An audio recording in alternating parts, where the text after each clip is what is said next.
계속해서 요한계시록 말씀으로 말씀을 전거합니다. 종말이 두렵지 않는 까닭이라는 제목입니다. 여러분 가끔 종말에 대해서 한 번씩은 생각해 보십니까? 뭐 개인의 죽음도 생각 안 하는데 종말까지 뭘 생각하십니까? 어, 그 인생도 잘 살려면 자기의 죽음을 미리 생각하는 사람들이 오늘 인생을 어떻게 살까를 고민하게 되지 않습니까?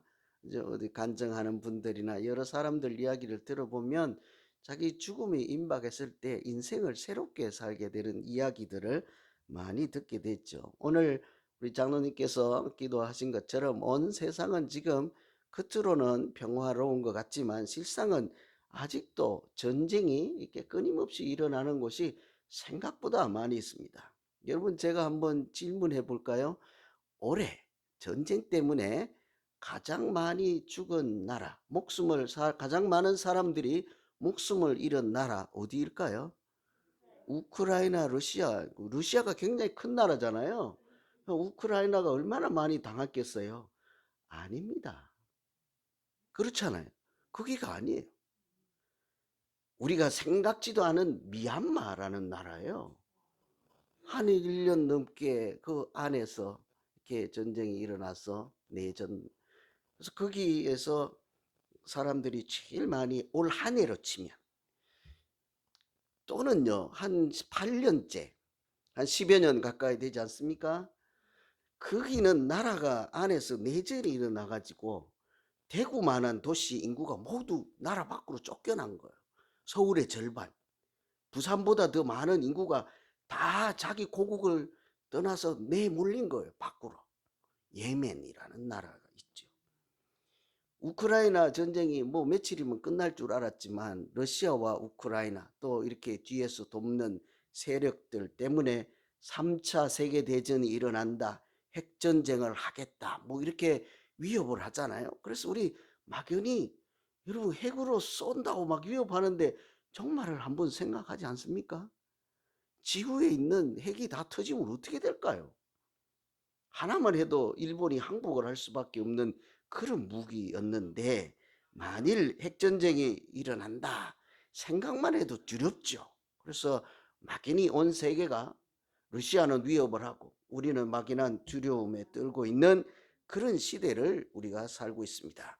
예수님께서도 누가복음에 보면 종말에는 각 나라와 나라가 싸우고 민족과 민족이 싸울 것이며 곳곳에 큰 지진과 기근과 전염병이 발생할 것이라.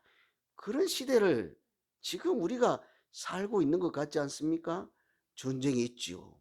요즘 좀 있다가는 뭐 물을 안 준다면서요. 물이 기근과 또 얼마 전에도 지진도 이 종말에 나타나는 현상이 없는 것이 없다고 할 만큼 이 시대가 갈수록 악하다 하는 생각을 할 수 있습니다. 그래서요, 그런 질문이 생각이 났습니다. 우리가 평소에 종말을 생각하면서 사는가 하죠. 여러분, 사실은 많은 사람들이 그 종말을 생각하죠. 우주 여행을 왜 가겠습니까? 아름다운 경치를 보러 간다고 할 수 있을까요? 그런데 사실은 그 기술과 돈과 이런 헛고생, 헛투자하는 것 같잖아요. 사실은 지구에 종말이 있을 때 어디 가면 우리가 살아남을까 하는 그런 생각도 하기 때문이죠. 또는 여기가 다 아무도 살 수가 없을 때 그런 막연한 두려움 때문에 어디 도망갈 수 있을까 찾아보는 그런 노력의 일환이기도 하지 않습니까? 우리가 읽은 이 요한계시록을 흔히 심판의 책, 종말의 책이라고도 부르기도 하죠. 그래서 많은 사람들이 요한계시록을 읽으면 막연히 두려움에 휩싸이기도 합니다. 그런데 실제로 이 요한계시록을 읽고 두려워서 책을 덮는 사람이 제대로 읽은 것이 아니라 종말과 심판 중에도 하나님께서 우리에게 주시는 소망을 발견하는 사람이 사실은 이 요한계시록을 제대로 읽었다 할 수 있는 거예요. 그런데 책의 내용 자체는요, 전부 심판하는 지진, 기근, 뭐 이런 거, 죽는 거, 이런 얘기밖에 없어요. 우리가 이전에 7장 앞부분에 있는 6장부터 거의 끝부분까지 대개는 최후의 심판 같은 이야기들만 있죠.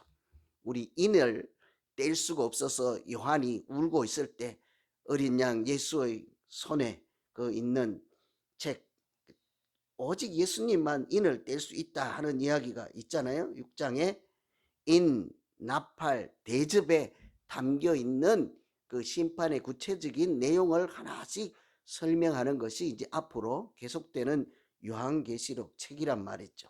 그처럼 인을 하는 것이 인은 도장인과 마찬가지예요.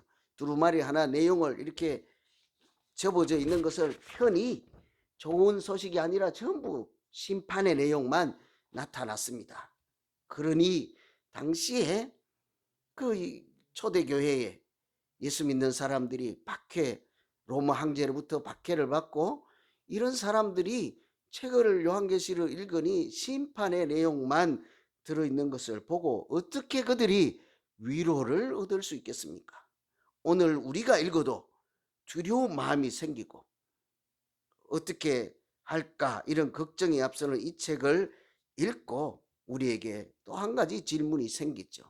여러분, 우리가 종말에 과연 살아남을 수 있을까요? 믿는 자들이 종말의 심판에도 두려움이 아니라 소망으로 그렇게 살아갈 수 있을까요?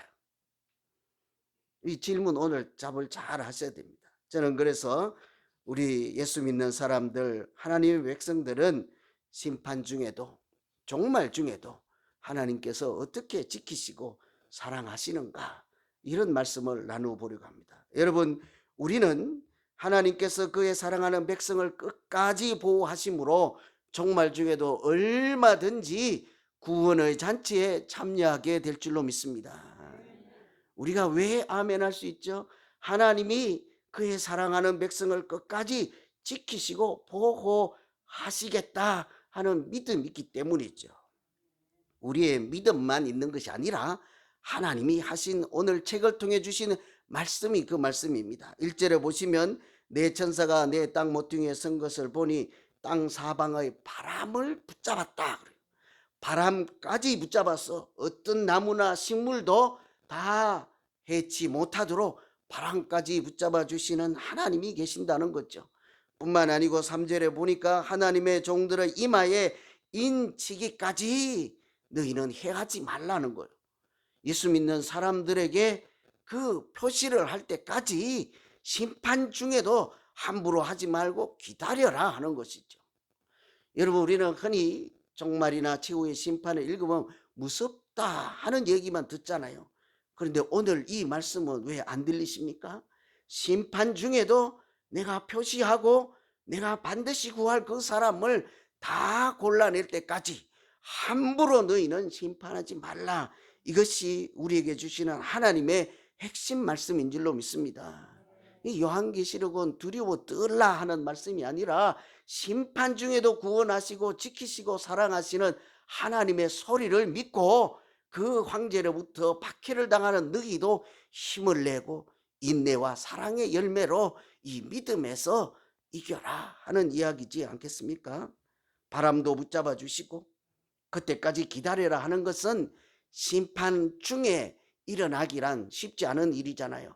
그러니까 아주 쉽게는 하나님이 심판할 때 저처럼 이렇게 뒷짐지고 보고만 계시지 않는다고요. 아니면 심판 당하는 것을 보고 옳거니 잘 됐구니 그건 다 죽어라 이렇게만 하시지 않는다고요. 심판 중에도 어찌 상하면 안 될 사람, 예수 보혈의 피를 가진 사람, 하나님의 백성이라는 이름을 가진 사람들이 어디 있을까 하고 바람아 멈추어다오. 유행가 가사 같아서 좀 그렇기도 하면, 그죠? 그 바람아 멈추어다오. 멈추어 달라 다오 부탁하는 것이 아닙니다. 바람을 붙잡아 나무 한 그루도 상하게 하지 말라는 거죠. 저 사람에게 내가 인칠 때까지 너희는 아무도 해하지 말라. 이것이 우리를 사랑하시고 끝까지 지키시는 하나님의 은혜인 줄로 믿습니다. 그런데 이 말씀을 읽어도 이제 책을 내려놓고 현실로 돌아가 보니 어떻습니까? 당장 예수 믿는다고 박해를 당하고 죽임을 당하고 그 예멘 사람들처럼 자기 고향을 떠나야 하고 이게 다 도망가서 살아야 하니까요. 그렇게 살고 있는 자신들을 보고 하나님께서 한 번 더 도전을 하시는 거예요. 우리처럼 이렇게 심판의 책을 보고 위로받기가 어렵잖아요. 그들도 이 책을 읽어도 말씀을 들어도 긴가민가 할 거 아닙니까? 그래서 하나님께서 그 사람들에게 질문 한 가지를 던져요. 이 무시무시한 심판에서 과연 살아남을 자가 누구인가? 6장의 내용은요, 인을 뗄 때마다 심판이 한 가지씩 소개되지만 그 심판만 읽으면 6장은 하나도 읽지 않은 것과 같습니다. 제가 생각할 때 가장 중요한 것은 6장에서는 마지막 한 구절이에요. 6장에 보면 17절에 그런 말씀이 있습니다. 그 진노의 큰 날이 이르렀으니 누가 능히 서리요. 하나님이 심판을 막 하시던 중에 인을 떼서 여섯째 인까지 다 떼고 심판이 있다 하고는 우리에게 생각해 보라는 거예요. 얘들아, 누가 이런 엄청난 심판 중에 누가 살아남겠니? 여러분 생각에는 누가 최후의 심판에서 종말에서 살아남을 것 같습니까? 누가요? 왜 자꾸 옆 사람 보시고 저만 보세요? 저만 살아남으라고요? 누가 능히 이 최후의 심판에서 살아남겠느냐? 심판 중에 우리에게 하나님이 주신 질문이에요. 오늘 우리가 고민해야 되는 질문이에요. 종말이 온다 할지라도 최후의 심판이 있을지라도 그때에도 살아남을 자가 누구인가? 그 답이요, 7장입니다. 그 답이. 그래서 6장은 질문이에요. 심판 중에 누가 살아남을까? 답은 7장입니다. 그래서 제가 6장 뛰어넘고 바로 답이 저도 급해서 7장부터 온 거예요. 누가 살아남을까? 그 답으로 오늘 하나님은 이렇게 말씀하십니다. 14만 4천이요 셀 수 없는 무리들이 살아남는다는 거예요. 최후의 심판에서 살아남을 자를 이르기를 14만 4천이요 또 다른 이름으로는 셀 수 없는 무리라는 거예요. 여러분 궁금하지 않습니까? 내가 14만 4천에 포함되었을까? 여러분은 14만 4천 명에 포함되었습니까? 자신이 없잖아요. 그러면요, 좀 질문을 좀 부드럽게 바꿔볼까요? 앞으로 며칠 있다가 또는 몇 년 있다가 14만 4천 명에 포함될 예정이십니까? 뭐 예정이에요? 종말이 내일 오면 어떻게 하려고? 포함되기 전에 오면 어떻게 하려고? 그게 문제인 거예요. 그러면요, 여러분 옛날에 어느 교회는 그 성도가 70만 명이라는데 무슨 교회인지 몰라요. 한 교회가 70만 명이 되고 30만 명 교회 되는 데도 있잖아요. 그 사람들은 14만 4천 명보다 초과해서 14만 4천 1명부터는 교회를 헛다닌 거네. 만일 14만 4천 명만 구원을 받는다면 이 14만 4천 명 심판에서도 누가 능히 서리요? 종말에도 과연 살아남고 오늘 우리 설교 제목처럼 종말에도 두렵지 않을 사람 누구인가? 설명이 뭐 필요하겠습니까? 예수 믿는 사람이지 않겠습니까? 하나님의 이름을 가지고 살아가는 사람들 아니겠습니까? 십자가의 보혈로 그리스도인이라는 이름으로 살아가는 사람들을 하나님은 끝까지 지키시고 최후의 심판에서도 구원의 잔치에 참여하게 하실 줄로 믿습니다. 14만 4천은 12 곱하기 12가 144예요. 그리고는 천은 뒤에 공 3개 붙었잖아요. 많다는 얘기예요. 구약의 하나님의 백성들 12지파잖아요. 신약의 하나님의 지파들 12제자라고 대표로 말씀했잖아요. 그 둘을 합쳐서 144에다가 천을 붙이면 많다는 얘기예요. 그래서 14만 4천을 셀 수 있는이 아닙니다. 셀 수 없는 무리, 셀 수 없는 하나님의 백성들을 하나님은 그 최후의 심판에서도 인을 쳐주시고 무슨 소리일까요? 너는 내 것이라. 너는 내 소유라. 아무도 상하지 못하도록 바람까지 붙잡아서 그 순간에도 인치기까지 기다리라 하고, 그래서 요한계시록을 통해서 심판이라고 하는 것은 믿는 자에게는 구원에 들어가는 잔치인 것을 알게 하여서 현실적으로 고난과 박해 가운데 울고 있는 사람들에게 소망을 주시는 하나님의 말씀인 줄로 믿습니다. 그래서 이것을 베드로전서에는 다른 표현으로 이렇게 말씀하고 있죠.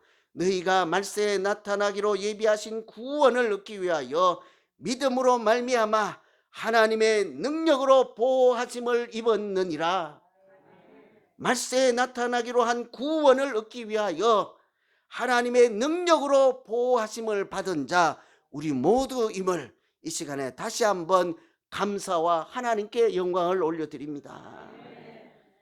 다시 한 번만 물어보고 이 다음으로 넘어갔죠. 여러분은 14만 4천에 포함되었습니까? 제가 그래서 우리 교회 전도 목표를 200명으로 할까요? 14만 4천 명으로 할까요?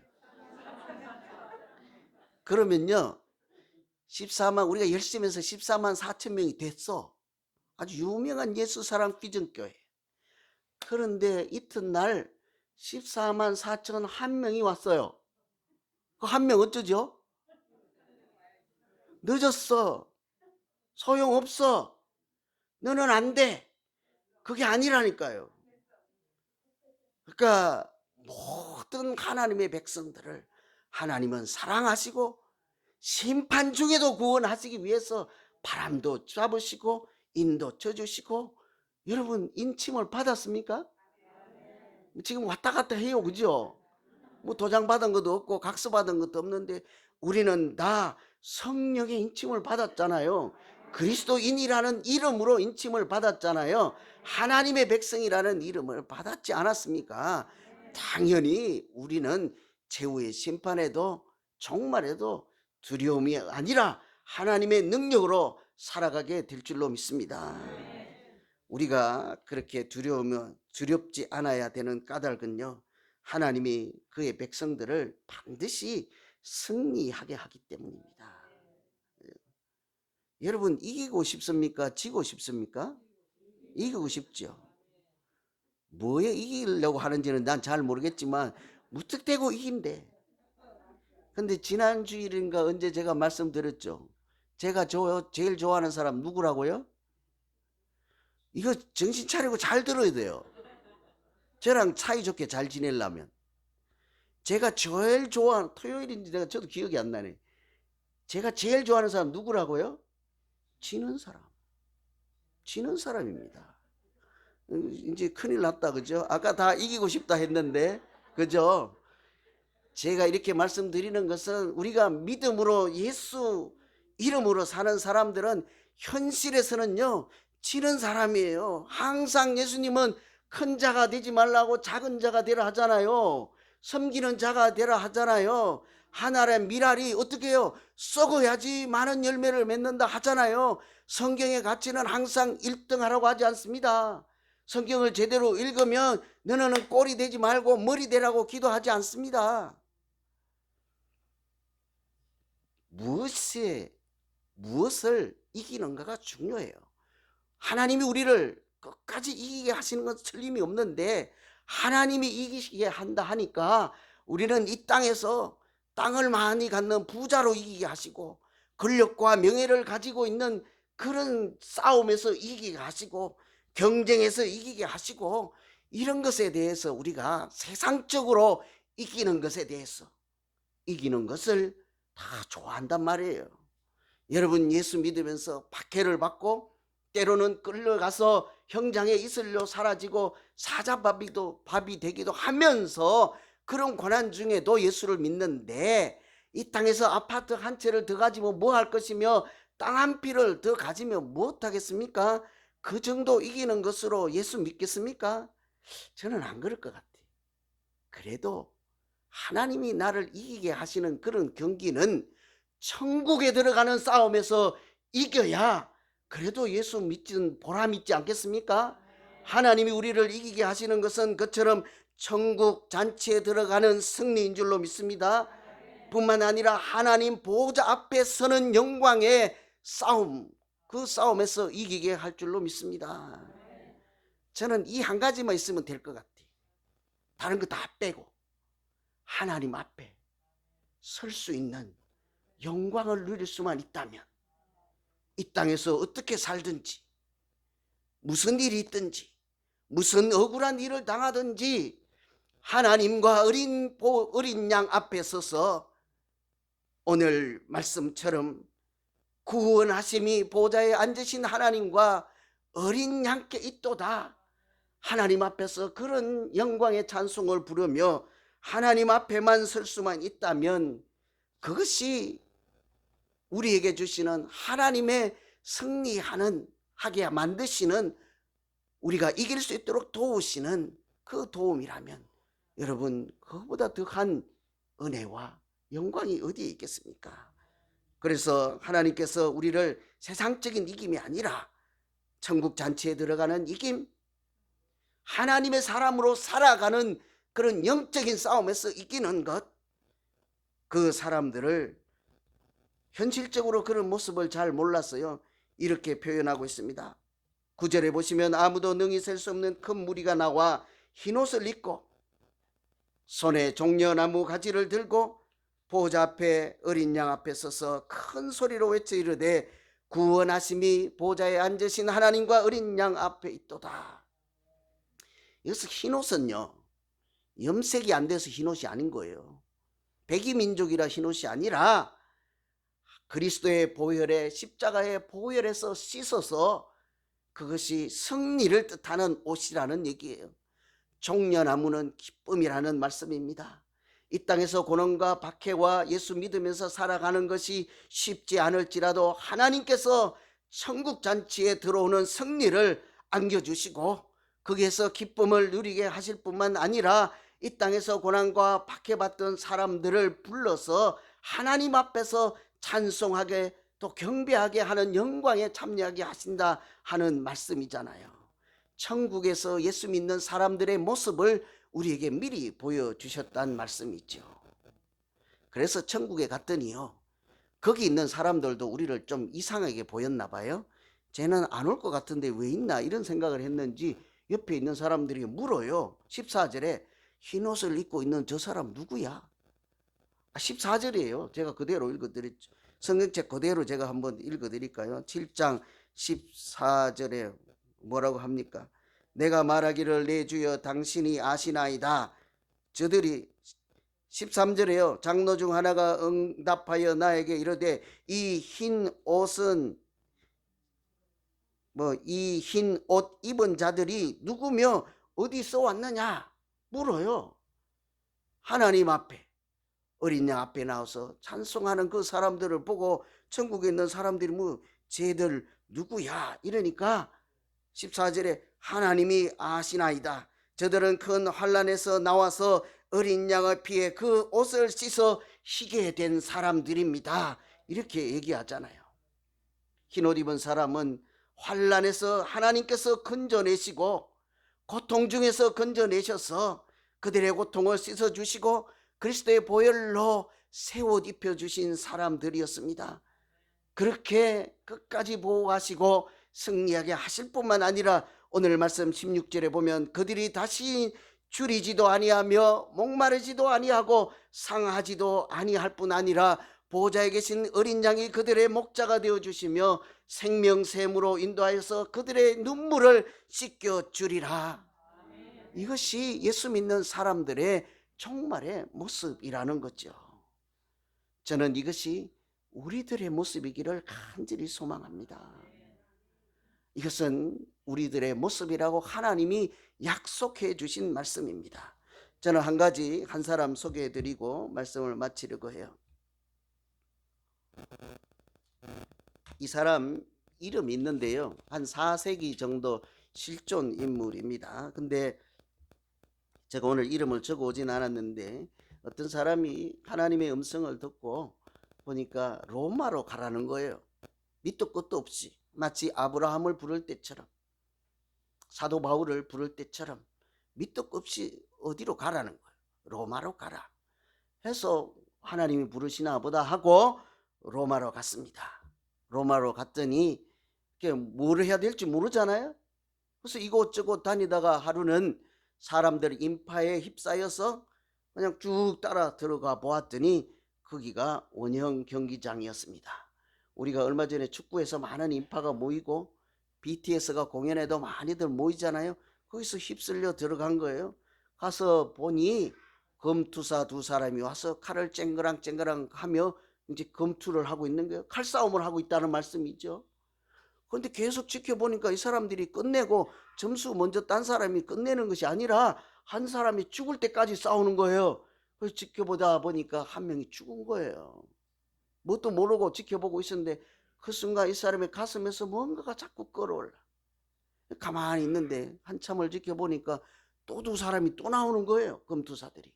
그래서 그들이 다시 쨍그랑 하면서 칼싸움을 시작할 때 이 사람이 더 이상 참지 못하고 자리에서 벌떡 일어나서 예수 이름으로 명하노니 당장 이 싸움을 멈추시오. 어떻게 했어요? 사람들이 이렇게 비웃고 저 사람 뭐야? 이상한 사람 아니야? 여러분 이해가 안 되면요, 지금 축구 경기 열심히 해서 사람들이 막 환호를 지르고 왔는데 어떤 사람이 꽁 차지 마 이거하고 똑같은 거예요. 장내가 썰렁해졌을 것 아닙니까? 그래서 사람들이 그 웅성웅성 할 때 이 사람이 그 검투살에 있는 그 자리까지 다시 뛰어내려가서 예수 이름으로 명하노니 이 싸움 당장 멈추시오. 그 게임이, 그 검투사 경기장이 그때는 요즘 축구 경기 보는 거하고 같다고요. 그것이 오락이요. 많은 사람들이 스트레스를 풀고 그것을 보고 환호를 하고 한 사람이 죽어나든지 말든지 그런 현장에서 이 사람이 멈추시오 하니까 그냥 분위기가 다 깨진 거죠. 그랬더니 검투사 한 명이 칼싸움하다 말고 그 사람부터 죽여버리는 거예요. 칼로 찔러.